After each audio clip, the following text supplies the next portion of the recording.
नमस्कार मैत्रिणींनो, आपल्या YouTube चॅनलवर सगळ्यांचे स्वागत आहे। मी माझ्या चॅनलवर वेगवेगळ्या प्रकारचे handbag, shopping bag, travel bag शिवत असते। नमस्कार, आपल्याकडे असे भरपूर तुकडे असतात, साडी असते, ड्रेस असते किंवा बेडशीट असतं आपल्याकडे असे भरपूर शॉपिंग बॅग असतात किंवा तांदळाचं पोतं असतं, गव्हाचं पोतं असतं। फोम मिळत असेल तर तुम्ही फोम लावू शकता किंवा रबर शीटही लावू शकता। आज आपण फक्त या दोन वस्तूपासून सुंदर स्टोरेज बॉक्स शिवणार आहोत। त्यामध्ये आपण भरपूर प्रकारच्या वस्तू ठेवू शकतो। मी शॉपिंग बॅग कट करून घेतला आहे आणि त्याच्यावर ही साडी अंतरलेली आहे। मी असं 32 इंच घेतलेलं आहे आणि असं हे 22 इंच घेतलेलं आहे।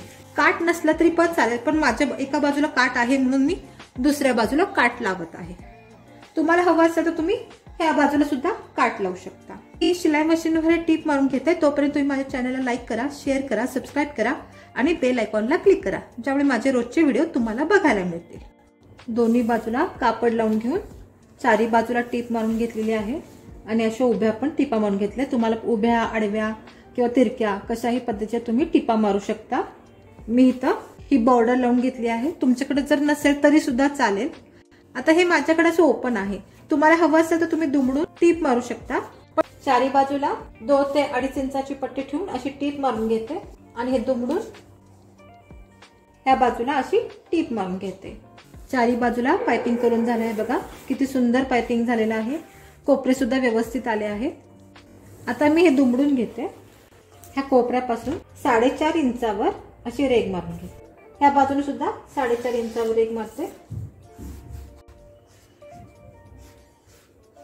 4.5 इंचाचा आपण बॉक्स इथं ड्रॉ करून घेतलेला आहे।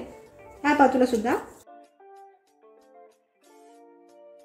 4.5 बाय 4.5 इंचाचा बॉक्स मी आखून घेतलेला आहे। आता हे दोन्ही बाजू आपण कट करून घेऊया।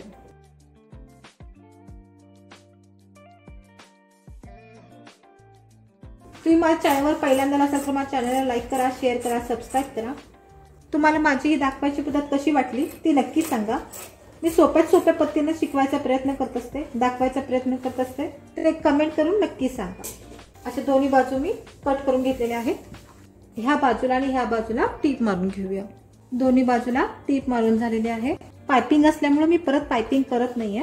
आता आपण हा जो भाग आहे तो आता सरळ करून घेऊ, अशी टीप मारून घेऊया आणि आपण इथं जसं पाइपिंग केले तसं इथं पाइपिंग करून घेऊया। ह्या बाजूला सुद्धा आपण असं ओपन करून घेऊ, अशी टीप मारून पाइपिंग करून घेऊया। किती सुंदर पाइपिंग झालेलं आहे बघा, कुठेही आपला धागा दिसत नाही। आपण साडीपासून बनवलंय पण कुठेही आपला धागा दिसत नाहीये। आता आपण हे सरळ करून घेऊया। ह्याचे कोपरे हे व्यवस्थित काढून घ्या। आपल्या ह्याच्यामध्ये भरपूर सामान मावतं। ह्या चारी कोपऱ्याला अर्धा ते पाव इंच अंतर घेऊन छोटीशी बारीक टीप मारून घेते। चारी बाजूला टीप मारून घेतली, किती सुंदर दिसत आहे बघा। आपण ह्याच्यामध्ये भरपूर सामान ठेवू शकतो। आमच्या घरात सगळ्यांना वाचनाची खूप आवड आहे, त्यामुळे अशी सारखी पुस्तक खरेदी करत असतात। ते मी सगळे असे लावून घेते। मी ह्यात पुस्तकं सुद्धा ठेवू शकता। किंवा ह्याच्यामध्ये किती पुस्तकं मावलेली आहे। पण ह्याची उंची बघूया, 11 इंच झालेला आहे। असंही 11 इंच झालेलं आहे आणि ह्याचा बेस सुद्धा खूप मोठा झालेला आहे। ह्याच्यामध्ये आपण भरपूर अशी पुस्तकं ठेवू शकतो। आपलं काम झाल्यावर आपण हे सजावटीचं साहित्य पण आपण ह्याच्यामध्ये ठेवू शकतो, त्यामुळे धुळा पण बसणार नाही। व्यवस्थित आपण ह्याच्यावर काहीतरी झाकलं की स्वच्छ राहतं। माझा व्हिडिओ कसा वाटला ते नक्की सांगा। लाईक करा, शेअर करा, बेल आयकॉनला क्लिक करा, ज्यामुळे माझे रोजचे व्हिडिओ तुम्हाला बघायला मिळतील। थँक्यू।